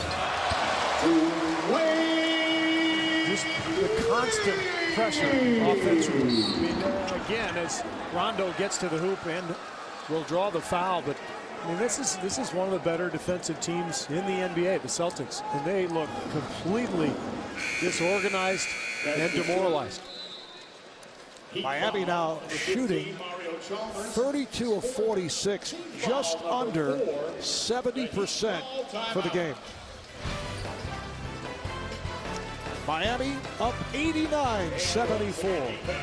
Back in a moment. Say hello again to... For NBA players, the start of the season not only marks a return to the game they love, but also a return to their communities. Over the last few weeks, NBA players have showed their appreciation for the dedicated support of their fans and helped spread holiday cheer to those in need. Through NBA Cares, Home for the Holidays events, players, coaches, the young and young at heart all shared a sense of community. Whether we were basketball players or not, it's just being able to put smiles on the faces of these young children. You know, this is what giving back is all about. Whether they were teaching the skills of the game, giving a high five, a warm meal, a holiday present, or just a hug, the message is clear. It's always nice to be home for the holidays.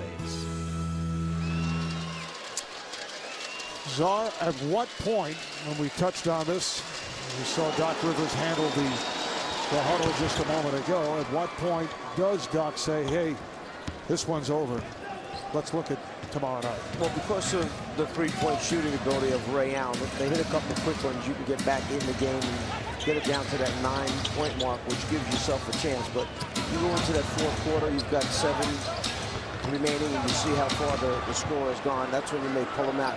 It was interesting, walking off the floor, Doc went out and met each player, gave a little pat on the backside, stopped Jermaine O'Neal, gave him a teaching point or two. He's looking ahead to tomorrow night. He can't lose them as a team tonight because this becomes demoralizing at times when you keep getting dunked on. I would think, as Battier just checked in, came up with a steal, I would think, though, in the moment, it's got to be so tough because you're so upset about what you're seeing here. Right. What you're seeing your team face in the Miami Heat. But it's interesting that we're even having this conversation because it's only a 14-point game and it's late third quarter. I mean, there's plenty of time, but again, you get to that big picture philosophy that we're talking about with this condensed schedule. And, you know, if you extend yourself here tonight, you play Garnett and you play Allen big minutes, and you got a team in New Orleans that's waiting for them as Bass knocks down the jumper. They're resting tonight, coming off a win in Phoenix last night. You know, you can't cost yourself future games. So at some point, you've got to kind of figure all this out, and I don't know if anybody really can. Cole on the drive was fouled. Daniels looking to steal. This is where he brings Jermaine O'Neal back out on the floor. Doc trying to talk to him about something that had just taken play in the last possession. Trying to get the big guy's head in the game. Stay with it. We're not that far away. We get a couple baskets, get a couple steals. We're right back there. Foul on Daniels, number 5, and the rookie Norris Cole with 2 shots. Here's a look at the upcoming national television schedule. Tomorrow on NBA TV, 7:30 start. Oklahoma City at Memphis, followed by the Knicks and the Warriors at Golden State. Go to NBA.com/fan night to vote for the fan night game on Tuesday, January the 3rd. And then on the 6th of January, it's the Bulls and Magic and the Blazers and the Suns.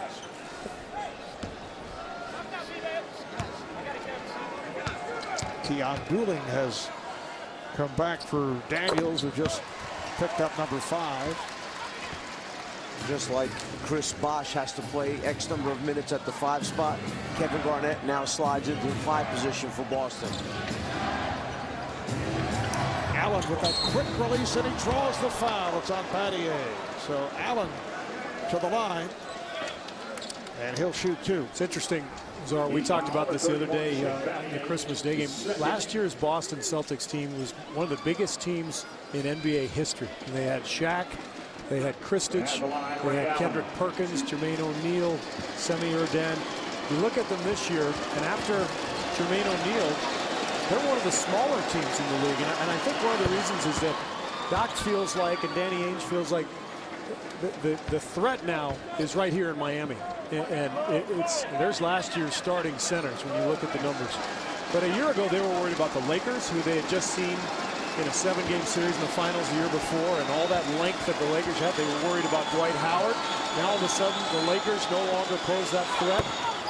Orlando, not nearly the team they were a couple years ago. So the focus has really changed for Boston in terms of who they're trying to defeat.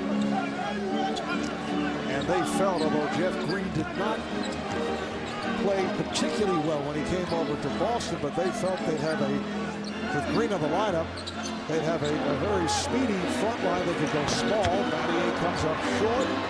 Garnett able to get to it. Jeff Green out for the season, recovering from a heart condition, although he's been traveling with the team. It is rejected from behind by LeBron James. Here's Cole behind the back.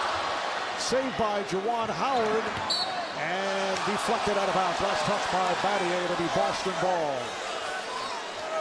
2 possessions ago when Boston went back on defense, the first time we've seen them go zone the entire time. Rondo called for the offensive foul.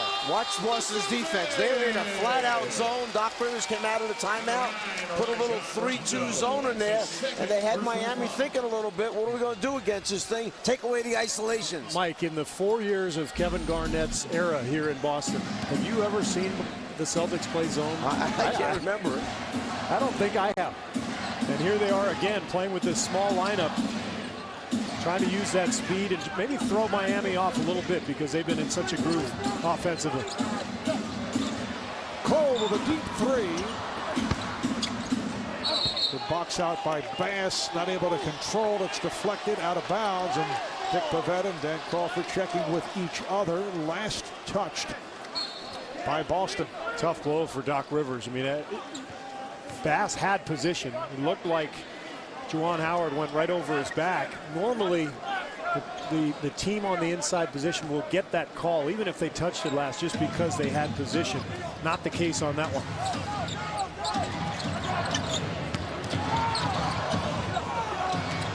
Cole passed on the outside shot. Rebounded by Haslam. Rondo on the run. Coming up on a minute to go in this 3rd quarter. And Boston has cut into that lead. It's down to 11. Miami is led by as many as 20. Good job by Juwan Howard on Brandon Bass. And a foul. It is on Garnett. Making contact with Haslam. Boston's had a couple of chances here to cut this thing to double figure or under double figures and did not end up with good possessions. That's a bad shot from Bass. Throw the ball back out, get something better as a team. Exactly. That one, he had no shot and he didn't give it up. Give it up and get it right back again. Cut without the basketball. Celtics in the midst of a 14-5 run. Able to hang around. James. Find Allen. Dooling for 3. Who was it saying that Doc Rivers should sit down some guys? Half minute left. 3rd quarter. Haslam. So after shooting nearly 70%, that'll be Miami ball for most of the game. Miami has had its difficulties here in the 3rd quarter, and a technical foul has been called. It is on Doc Rivers. Doc felt like that ball should have belonged to Boston. And when the officials signaled that they were going to keep it with Miami, he jumped up, and Danny Crawford didn't hesitate. Teed him up. James able to hit the free throw. We see the ball right there, and as it goes out, Bass had the option to reach and grab the ball. He felt it had gone off of White, so he lets it go instead of grabbing it and making sure they had the possession. Miami has missed its last 8 shots, which has allowed the Celtics to get back into it. They've got Miami standing around. They've taken away the isolations. They've taken away the post-ups, and as a result, gotten themselves back in this game. Yeah, the zone has been effective. Shot clock at 5. Dooling with a good play. Stolen off the pass attempt by James. Dooling with the lead. And a foul. Buzzer sounds ending the third quarter. But the Celtics will head to the line. Miami called for that foul as Bass try to lay it home. It's on James. Let's see if they put any time on the clock. It seemed like it happened just a split second before the buzzer. I thought Dooling was going to hit Ray Allen, who had a wide open 3, but he does find Bass wide open underneath. And take a look, he's fouled there. It looks like it's maybe 0.2. But the officials will get it worked out, and then Bass will have 2 free throws to cut this to 7. So Doc Rivers' team hanging in there. Remember, they faced that huge deficit in New York on Christmas Day and battled back, only to fall short. Brandon Bass, who was acquired from Orlando on that deal for Big Baby Davis and Von Wafer. After the play, the foul occurred. Well, they put 0.8 of a second on the clock. Seems like a lot. I think you're more accurate than the replay actually see. That's the nicest thing he's ever said about you. It was genuine, too. Yeah. This is the first of 4 regular season meetings between the Heat and the Celtics. Last season, Boston took 3 of 4 against Miami. But in the second round of the playoffs, Heat beat the Celtics in 5. Overall, Boston during the regular season has won 8 of the last 9 against the Heat. The Bass gets the treatment from the crowd. The lead is down to 8. He's a great example, Bass, of a guy who had some deficiencies in his game. One of them was people felt he couldn't shoot the basketball. And he has turned himself into a very good medium-range jump shooter now. Worked at it, up the game. And that is the end of the third quarter. Celtics end the quarter on an 18-6 run over the last 6 minutes this after, trailing by as many as 20. It is now Miami by 8.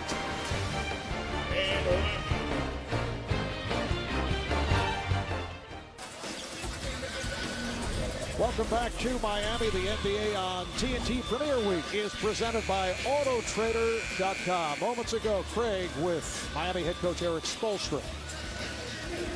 Well, Eric, as far as we know, this is the first time in Doc Rivers' tenure that he's played a zone defense. Did that catch you guys by surprise? No, we're prepared for it because we expect teams to play zone. Got a couple good looks out of it. We don't have to overreact to it. We have a zone offense, but the turnovers. We had 7 in that quarter, easy plays to be made. Those are lost possessions that we can't give up. Obviously, they do not have anybody to guard LeBron James, particularly with Paul Pierce out. What is his role in the zone? Well, we're trying to get him in the middle, on the move. We had that opportunity a couple times, but if we get some stops, okay, we can get down the floor before that zone gets set. Again, they got too much of a rhythm offensively. Thank you, Mark. All right, Craig, and fourth quarter opens up. Norris Cole able to hit the jumper to give Miami a 10-point lead. In one stretch, the Heat missed 8 consecutive shots in the third quarter. Dooling came up short. Wade met by Dooling. Bosch played by Bass. Bosch able to slip it to Haslam. Kept alive. They get the new shot clock.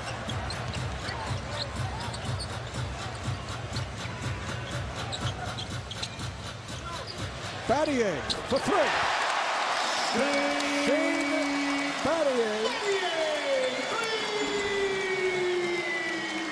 That is his first field goal as a member of the Miami Heat.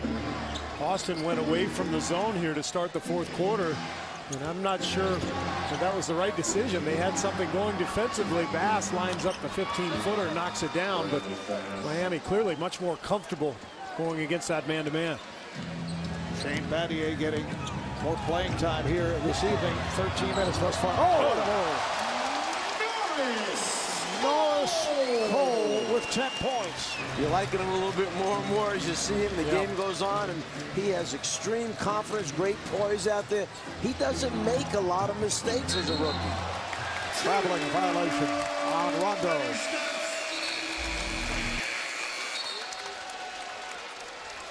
And you start to go down the floor. Watch Kevin Garnett. He looks to see who it is that was grabbed him. He realizes it's Wade, but he still has something to say to him, and Dwayne Wade has something to say back again.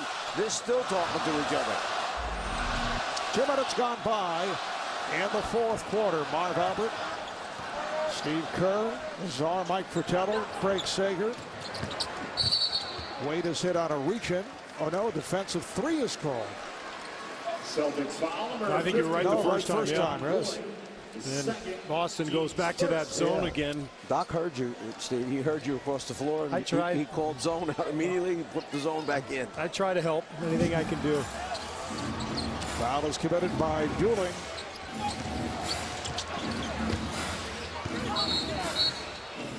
Palming violation called on Bosch. Well, we heard Eric Spoelstra say the zone didn't surprise him. I mean, a lot of teams try to play zone against Miami. In fact, that's one of the reasons Dallas was able to get back into that final series a year ago.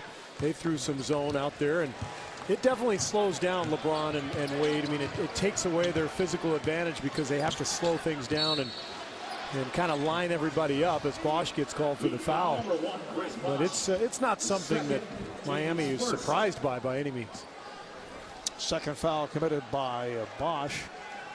Talking earlier about the upcoming schedule for the Celtics as Marquise Daniels trots over to the scorer's table. He'll come on for Ray Allen. Tomorrow night, Celtics back-to-back. They play at New Orleans. And then their home opener Friday against Detroit, which brings to Boston former Celtic lead assistant Lawrence Frank, now the head coach of the Detroit Pistons. Rondo on a spin, rebounded by Haslam. Here's a 2-on-1. Cole to Bosch, lost the handle as he was fouled. And that's a bad call. The Boston bench up in arms. Bosch lost the ball before there was any contact. Doc Rivers is furious right now. I think Dick Bavetta really anticipated that call. Watch Bosch. He loses the ball there, and that's no foul. That's a bad call there. It was the right reaction by the Boston bench, and Dick Bavetta. I thought I actually saw Dick Bavetta on the way over motion towards the Boston bench. That I missed that, but he had called it. He was on his way, so he's putting him on the line for two. Foul on O'Neal, his third. A programming reminder, a crime happens, a case is closed, but the streets live on. Don't miss the season premiere of Southland at January 17th only on TNT. Marv, you just mentioned it, but just like you have change in personnel on your roster, coaching staffs undergo change, and Lawrence Frank was the guy sitting next to Doc Rivers as the assistant coach. Before that, it was Tom Thibodeau, the outstanding head coach of the Chicago Bulls. So now they've got Kevin Eastman there. They've got Mike Longobardi, who's moved in, along with Armand Hill, who's been there for a number of years with Doc.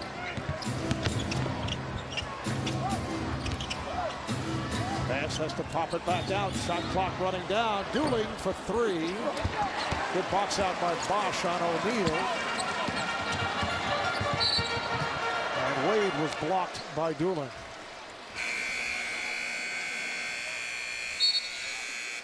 Timeout is called.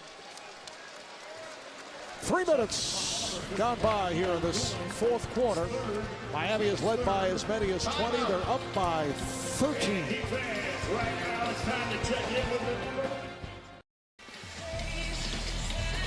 Miami with a 13-point lead over Boston on the first of our TNT doubleheader. Now, the reaction to our Christmas edition of Stevie Wonders hit a new plateau. It is time now for tonight's Stevie Wonders, presented by Blackbird.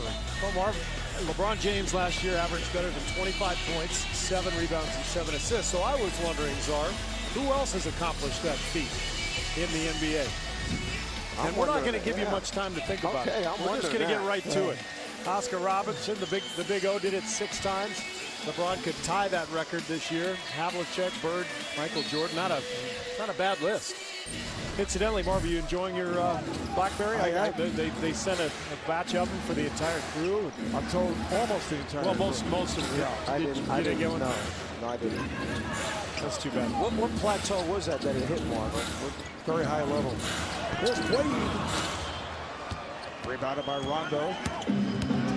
Boston able to chip away at the lead as Miami shot 9 for 19, which under normal conditions is pretty good at just under 50%. But at one stretch, they missed 8 consecutive shots. Bass off the double, lost the ball. They're trying to run offense through Bass, and I'm not sure he's that kind of offensive player. He's a good shooter. He's a good offensive rebounder, but he's not much of a passer. And Boston was so intent on getting him the ball there was no spacing, and it resulted in a turnover. Foul is called on the Celtics.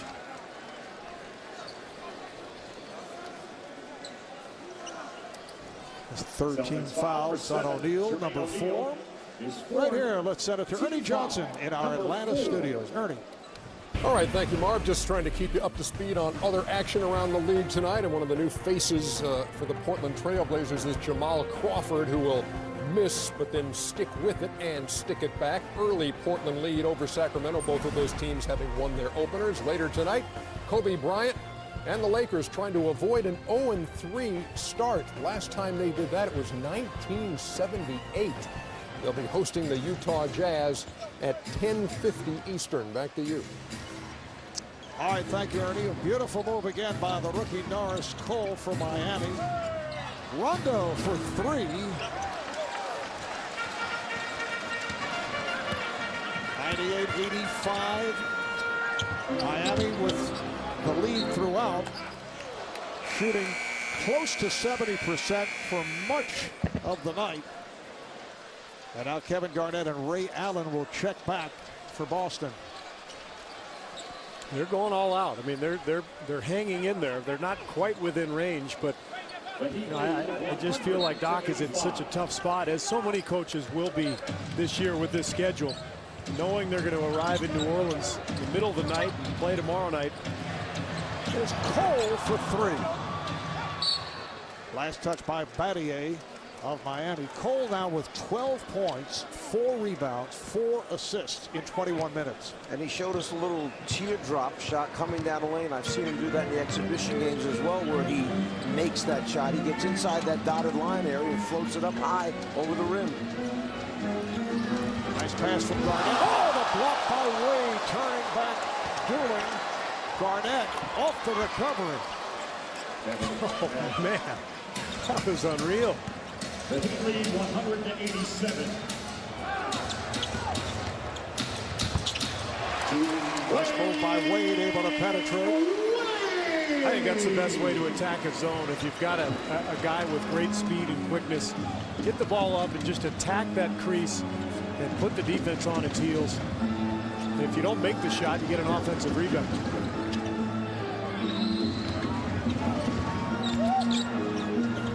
Pass from Rondo and the foul. Nice job of penetrating by Rondo. He took it in the lane, got the big man to step up in the back, then dropped it off on the inside. There's the quick drop off. Good finish that time. No delay, no hesitation. Pass goes up immediately, dunks it with 2 hands. Committed by Cole. Shane Battier hearing it from the crowd as he sits down. You know, Bass has, in effect, replaced Glenn Davis, who's been here the last few years. And I think it's an upgrade offensively for sure. Davis could make a shot, but Bass is the superior offensive player. But Davis was a great defender. Remember, he was among the league leaders in charges taken. And Bass is not the defender Davis was, so a little bit of a trade-off. And I think one of the reasons here early in the season we've seen Boston's defense maybe a little weaker. Not only Davis, but also Shaq and Perkins. I mean, they've lost some of that size on the front line. Allen What a quick release, and it leads to an immediate timeout taken by Erik Spoelstra. That's the 6th three-pointer drilled by Ray Allen. The pitch ahead pass, once it hits his hands, if you're not there to challenge the shot, it's gone. It's too late. It's in.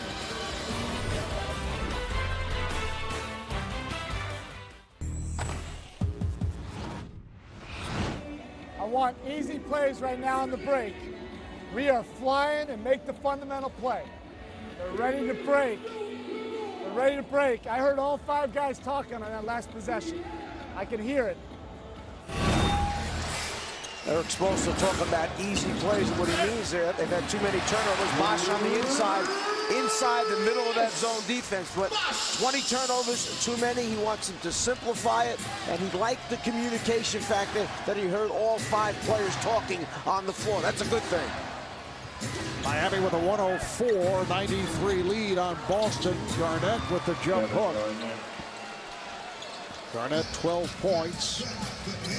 Been a quiet night for Kevin Garnett. They're going to need him to produce more than he has in these first 2 games as James misses on the 3. Without Paul Pierce in the lineup, Boston needs Garnett to be more aggressive. And Doc Rivers has continually harped on that, but not much of aggressiveness from him so far tonight. Beautiful move by Rondo, able to split through, go glass. And that lead is down to 7. Making that decision a little bit tougher on Doc Rivers, whether to pull anybody or not. They're right there, and they're staying with the zone defense. Down by as many as 17 against the Knicks on Sunday. Cole went to the left hand and was turned back. Last touch by the Celtics. Miami with 7 on the shot clock. Boston in the midst of another run, a 10-2 spurt. That looked like an offensive foul on Cole, clearing out with that right arm. Big possession here, 7 seconds. Here's Cole with the runner. Bass grabs the rebound. Well, the whole tempo of Miami's offense has changed now since Doc has gone to the zone defense. Remember, we talked about the adversity that Miami hit last year. They were a front-running team. Adversity has hit here. Let's see how they respond. Erik Spoelstra staying with the rookie Cole, with the Chalmers having his difficulties early. Oh, the foul is called as Haslam wraps up Bass. And Doc wants 2 free throws because he's saying that Bass was gathering to go up, but he's not going to get his wish there. Celtics ball out on the side. 13 foul called on Miami. Boston with 4. We're coming up on 4 minutes to play in this 4th quarter. At one point, the Heat led by 20 and looked as if they were on their way to a blowout. Rondo not happy. He was looking for Bass, and now looking to clear it out. Bass over Haslam. He hesitated, and I don't know why. He had an open look. That's his shot. James on the drive.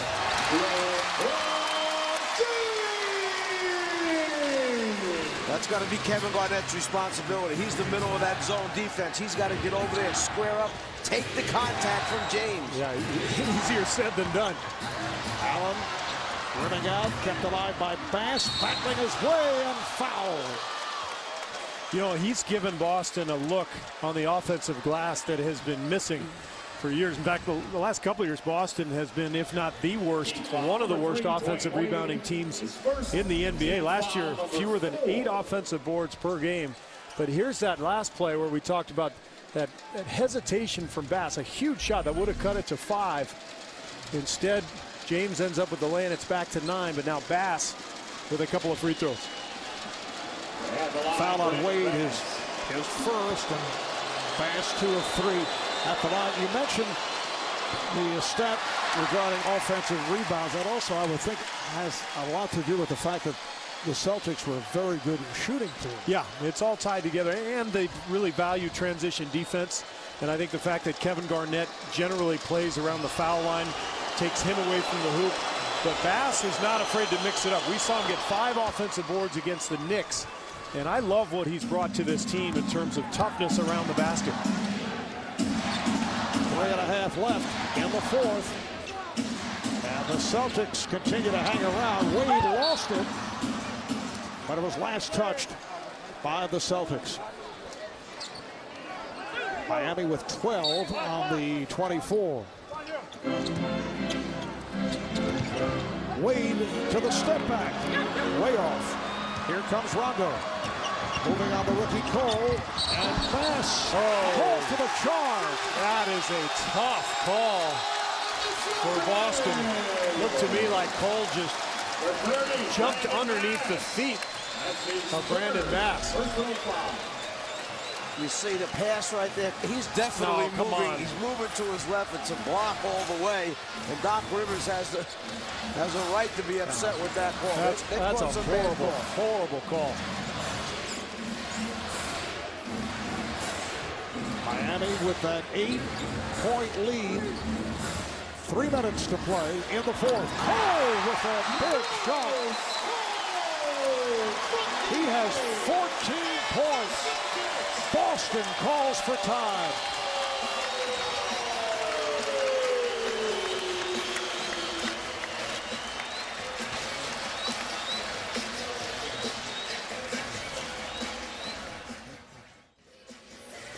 It is time for the play of the game, presented by Autotrader.com.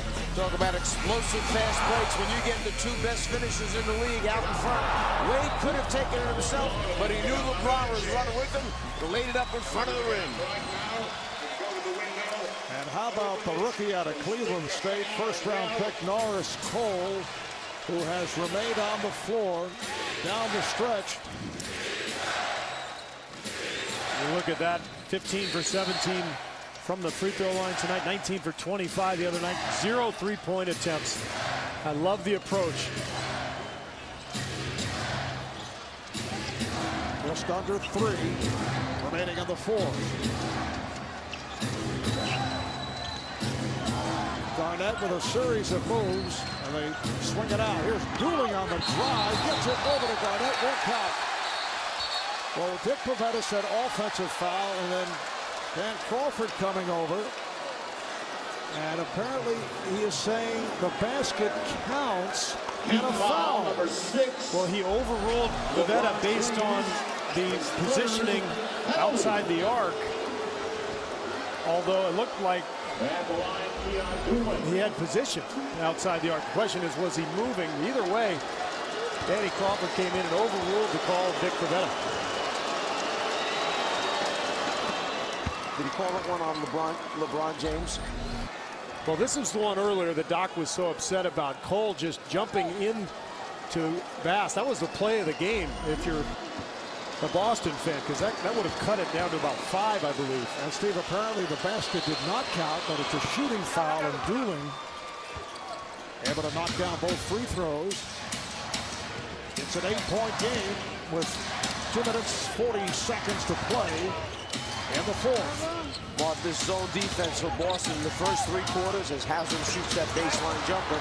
After 3 quarters, 29 free throw attempts for Miami. Foul is called. It is on Haslam. Miami over the limit. The next foul for Boston will put them over. So once again, the Celtics to the line.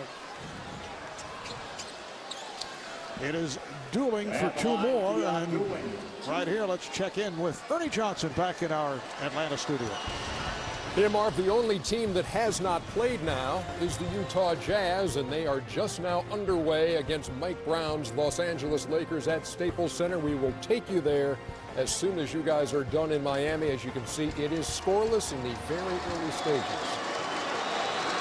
All right, Ernie.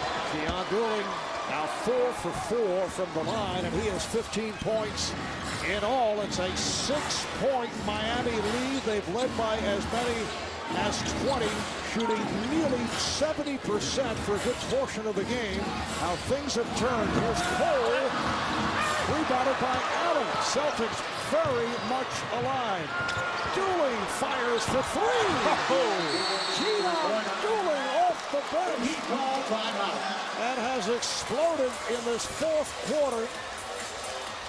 It is down to a 3-point Miami lead.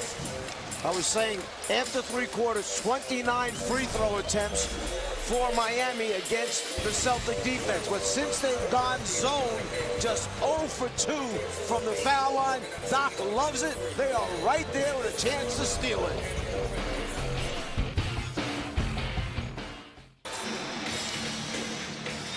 Well, this is the closest the score has been since the end of the first quarter. How about the 12-year veteran out of Missouri, Keon Dooley? He has scored the last 7 points for the Celtics. Yeah, 18 points on the night for Dooling, and it's been the defense, though, of Boston. The zone defense, as you mentioned, it's kept Miami off the foul line, and it's created some indecisiveness from this Miami offense, and it's also forcing the field goal attempts into the hands of Cole and Haslam instead of Wade and LeBron.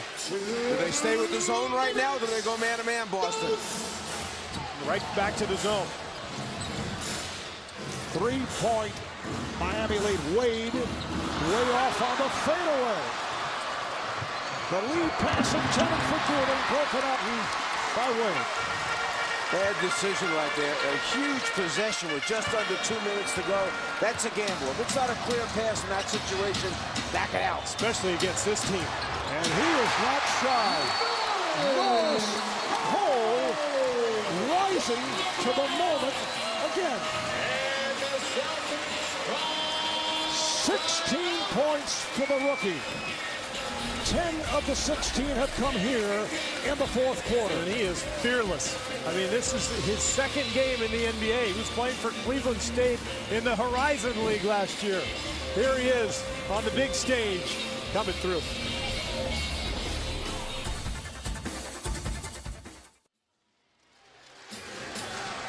Back at American Airlines Arena in Miami. A huge shot by the rookie Norris Cole, extending to a 5-point Miami lead. Bass on the pull-up. Yes. Boy, he's gotten so good at that shot. He's little by little moving it out a step further, getting better and better at it. That time off the dribble. 5 for 9, 13 points for Bass. A minute 10 remaining here in the fourth. Shot clock to 4. Cole from straight away again. Norris Cole with a sensational performance, and only, as you mentioned, Steve, his second NBA game. He now has 18 points, and he continues to hit big shots. I don't know if I thought I would ever utter these words, but if you're Boston, you've got to get the ball out of Norris Cole's hands right now. I just got a call from the Horizon League. Did you? Wondering why you're questioning their conference. Well, he was the player of the year in that conference, and obviously pretty high level of basketball with Butler in the national championship game the last 2 years. But Cole, look at that, 12 points in the fourth. And Boston playing that zone, stopping all penetration from Wade and LeBron, doing a nice job of it. But as a result, there's wide open lanes for Cole. And Eric Spoelstra going to Cole with Mario Chalmers committing those 4 consecutive turnovers at the start of the third quarter. 5-point lead for the Heat. Both teams over the foul limit. Boston has 1 timeout remaining. Miami has 2. Bass banks it. Miami's defense tightening up on that sequence. 40 seconds to play in the fourth.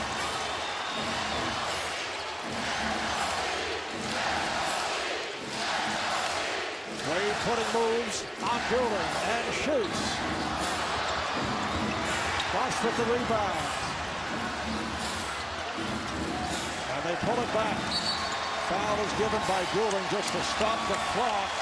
And that'll put Wade up the line for 2. Now, Boston's not going to win this game, but you have to admire the effort following a very similar type game in New York on Christmas Day. Big deficit, hung tough, fought through it without their captain, Paul Pierce. So this is a Celtics team that is going to be fine.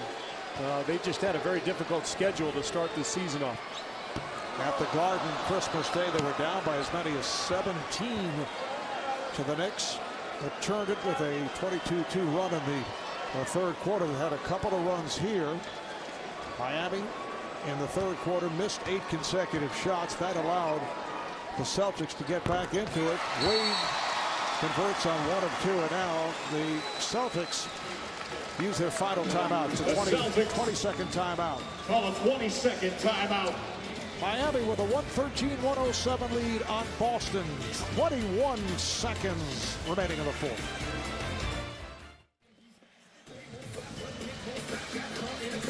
Coming up, the second of our TNT doubleheader, Lakers and the Jazz. Lakers trying to get into that win column, losing their first 2 games. For Utah, their first game of the season, Kevin Harlan, Reggie Miller will have it for you. That is coming up. 21 seconds to play here in Miami. The Heat is led by as many as 20 and now clinging to a 6-point lead. Boston had trouble getting it in. Garnett with a save, and it's taken by who else? The rookie Norris Cole. He's hit by Rondo. Another standing ovation for Norris Cole. Now, Eric Spoelstra's got a new toy to play with. I mean, this guy is really electric. And again, as we talked about, he's coming in at a position where for the last several years, Miami really hasn't had a lot of athleticism. They've had mostly standstill jump shooters. And now the crowd chanting MVP to Norris Cole.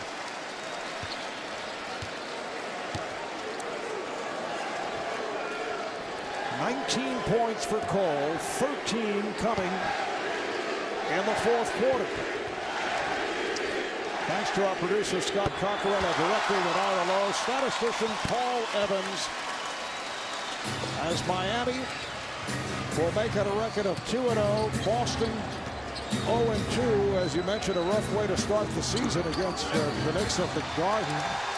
And now the Heat here in Miami. So that does it. The Heat able to hold on. They led by as many as 20. The Celtics came roaring back. And the final score, Miami 115 and Boston 107. 26 for LeBron. Dwayne Wade 24. Chris Bosh 18. Cole with 20. Ray Allen led the Celtics with 28, including 6 3-pointers. Marv Albert with the czar Mike Fratello, Steve Kerr, and Craig Sager saying so long from Miami. After a quick break, we take you to Kevin Harlan for the Jazz and the Lakers.